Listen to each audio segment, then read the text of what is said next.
হ্যাঁ, আপনার নামটা? শ্রীপর্ণা ঘোষ।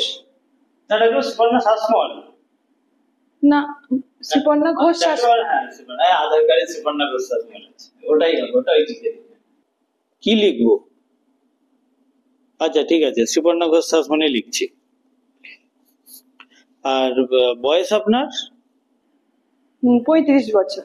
না না ডাক্তার, 34 বছর। কোনটা লিখবো? 34 তো। আচ্ছা, কি অসুবিধা হয় আপনার বলুন একটু। ডাক্তারবাবু মানে কোমরে আমার। আমি বলছি ডাক্তার, শুনুন, আমি ভালো করে বলছি। ওর না লাস্ট 2 বছর ধরে। 2 বছর কি? 2 না তো কি, সেই তো কোভিড এর পর থেকেই তো হচ্ছে। না, 5 বছর মতো। আরে কোভিড এর পর থেকে হচ্ছে যে তোমার। হ্যাঁ, কোভিড তো ওই তো 19-20 সালে হয়েছে তো, লাস্ট 4-5 বছর ধরে। লাস্ট 4-5 বছর ধরে না ওর খালি পায়ে যন্ত্রণা হয়। পায়ে কোথায়? কোমরে তো। পায়ে তো বলো, দেখো প্রত্যেকদিন রাতের বেলা খালি বলবে পা টিপে দাও, পা টিপে দাও। না না, কোমরে ব্যথা হয়। আমার কোমর তো নাকি, তুমি সব জানো না ডাক্তারবাবু, আমার কোমরেই ব্যথা। আচ্ছা, আপনার এই সমস্যাগুলো দিনের কোন সময় বেশি হয় একটু বলুন তো। হ্যাঁ ডাক্তার, সমস্যাগুলো না ওই রাতেই বেশি হয়। না খালি রাতেই বেশি হয় সমস্যাগুলো। না না, সকালবেলা হয়, সারাদিনই হয় এরকম আমার। রাতেই তো বলো সবসময়। কোথায়? তুমি কি সারাদিন বাড়িতে থাকো নাকি? আচ্ছা, আপনার কখনো কোনো আঘাত লেগেছিল বা পড়ে গেছিলেন কখনো, সেরকম কিছু হয়েছিল কি? না ডাক্তারবাবু, তেমন তো পড়িনি, মনে পড়ছে না তো। পড়নি? পড়ে গেছিলে যে কবে? আর পাহাড়ে ঘুরতে গেছিলে তখন যে পড়ে গেলে সেখানে। সে তো বিয়ের আগে, প্রায় 11 বছর হয়ে গেছে। তাতে কি হয়েছে? পড়ে তো গেছিলে না, তো জিজ্ঞাসা করছেন যে পড়ে গেছিলে কিনা বা কোনো আঘাত লেগেছিল কিনা। তখন তো ব্যথা কমে গেছিল, তেমন কিছু হয়নি।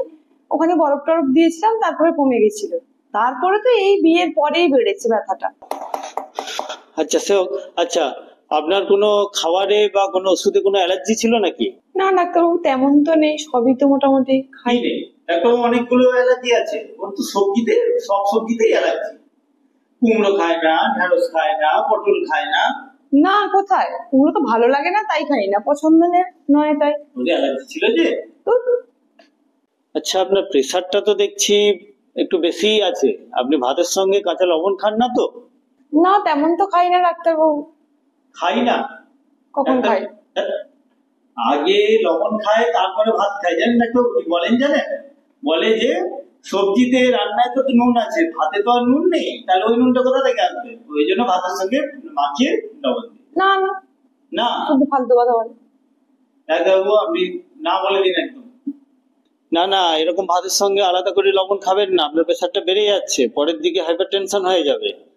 আপনি খাবারের সঙ্গে আলাদা করে নুন নিয়ে খাওয়া একদম বন্ধ করুন, ঠিক আছে? আচ্ছা, আপনার ঘুম এমনি ঠিক মতো হয় তো?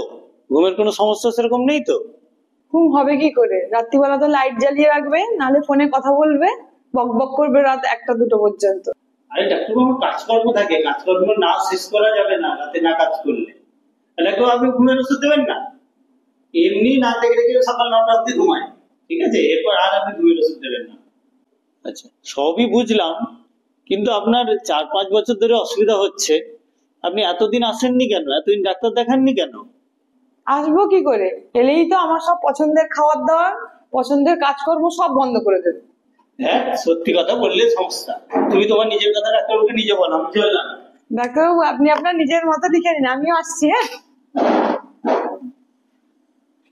আরে দাঁড়ান দাঁড়ান দাঁড়ান, আরে আপনাদের নিজেদের মতভেদ আছে, হিস্ট্রি মিলছে না বুঝলাম, কিন্তু আমার ফিসটা তো দিয়ে যান। এখানে কেন মতভেদ সৃষ্টি করছেন? প্লিজ দাঁড়ান, দিয়ে যান দিয়ে যান।